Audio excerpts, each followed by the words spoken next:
हाडळ काय असते? हाडळ म्हणजे नेमकी हाडोळीन हाडोळीन म्हणजे काय?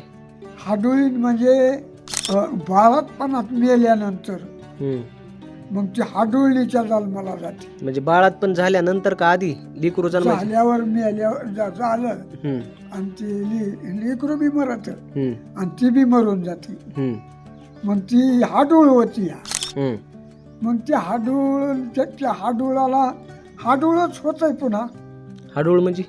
हाडूळ म्हणजे तिला तसलाच मालक मिळतो हम्म. आणि तिच्यापासून लेकरं होतेच. हा. मग इथं आपल्या इथं गोसा इथं नव्हता का झाला, हा. हाडुळणीच्या पोटचा होता. हाडोळणीच्या पोटचं म्हणजे हाडोळीने सोबत कोण लग्न करायचा? हा हाडोळणी सोबत लग्न कोण करायचं? हाडुळी त्याच्या बापानं इथं त्याच्या वावरातच राहत होती ती हाडूळ, हम्म.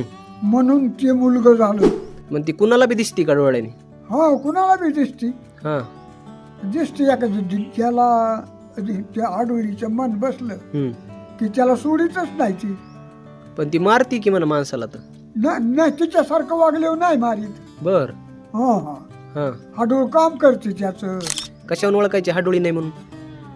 हाडुळीला एकच माणसासारखंच असतं या, हा. पण पंज महागा असते तर टाचाकडे पंज आणि टाचा मोहरी. म्हणजे पाय उलटे असतात खालचे. हा खालचे पाय फक्त उलटी.